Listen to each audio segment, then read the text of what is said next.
हिंदू राष्ट्र की मांग के बीच सनातन बोर्ड की मांग ने भी जोर पकड़ दी है। भोपाल से बीजेपी सांसद प्रज्ञा सिंह ठाकुर के बाद पंडोखर महाराज और कथावाचक देवकीनंदन ठाकुर जैसे संतों ने सनातन बोर्ड की आवाज को मुखर कर दिया है। दलील दी जा रही है कि मुसलमानों के लिए वक्फ बोर्ड है तो फिर हिंदुओं के लिए सनातन बोर्ड क्यों नहीं हो सकता। रिपोर्ट देखें।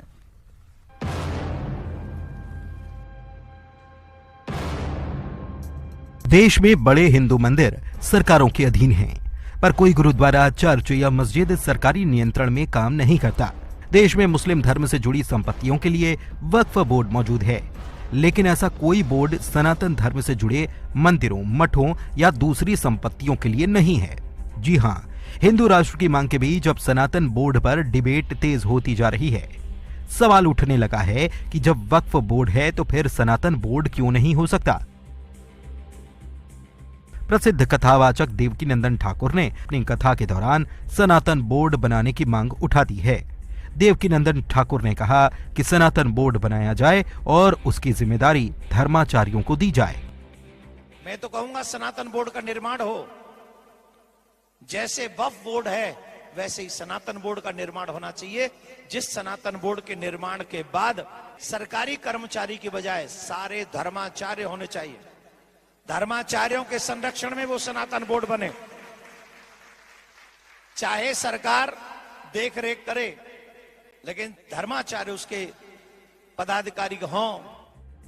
ये पहला मौका नहीं है जब सनातन बोर्ड की मांग उठी है। इससे पहले भोपाल सांसद प्रज्ञा ठाकुर भी सनातन बोर्ड बनाने की मांग कर चुकी हैं। बीजेपी नेता ने कहा कि जैसे देश में मुस्लिम धर्म से जुड़ी संपत्तियों की सुरक्षा के लिए वक्फ बोर्ड है, उसी तरह सनातन धर्म से जुड़े मंदिरों, मठों और तीर्थों की संपत्ति को सनातन बोर्ड बनाकर उसके तहत लाया जाना चाहिए। होना ही चाहिए। वक्फ बोर्ड है, पहले से बना दिया गया है।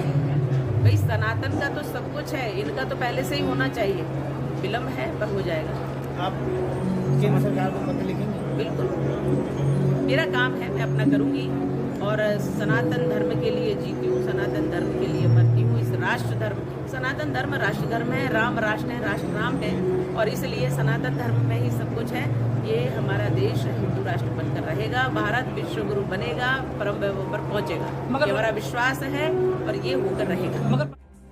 सिर्फ देवकीनंदन ठाकुर या प्रज्ञा ठाकुर नहीं, बल्कि बागेश्वर धाम सरकार से लेकर पंडोखर महाराज तक सनातन और हिंदू राष्ट्र की आवाज मुखर करने वालों का दायरा लगातार बढ़ता जा रहा है।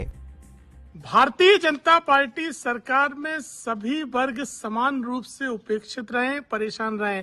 अब हिंदू धर्म गुरु भी सनातन बोर्ड की मांग करने लगे हैं, जो कि प्रमाणित करता है कि हिंदू धर्माचार्य भारतीय जनता पार्टी सरकार द्वारा जो हिंदू धर्म के लिए काम किए जाना चाहिए उनसे संतुष्ट नहीं है। सनातन बोर्ड की मांग पर सरकार को गंभीरता से विचार करना चाहिए और इस दिशा में कदम उठाना चाहिए। जिस तरीके से मध्य प्रदेश के अंदर सनातन बोर्ड की मांग हो रही है, तो मेरा सिर्फ इतना कहना है कि पहले से जो बोर्ड बने हुए हैं उन बोर्ड की तरफ सरकार ध्यान दे, और सरकार का काम है ये बोर्ड को बनाना।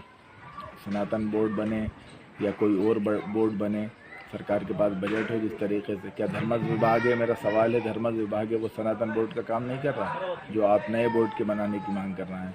और अगर मदरसा बोर्ड या वक्फ बोर्ड की करें तो मैं खुद ये कहना चाहता हूँ, सरकार पिछले कई सालों से मदरसा बोर्ड की तरफ ध्यान नहीं दे रही है। नए बोर्ड को बनाना मैं समझता हूँ अभी इतना जरूरी नहीं है। सवाल ये उठ रहा है कि कोई भी मस्जिद या कोई भी चर्च सरकार के नियंत्रण में नहीं है। इस्लामिक व्यवस्था में धार्मिक स्थलों को चलाने के लिए वक्फ बोर्ड है और चर्च के लिए ईसाइयों की भी अपनी व्यवस्था है। ऐसे में पंथ निरपेक्ष देश में सनातन से भेदभाव क्यों? मांग की जा रही है कि दूसरे धर्म की तरह सनातन धर्म के लिए भी समान नीति होनी चाहिए। Bureau report, news 18।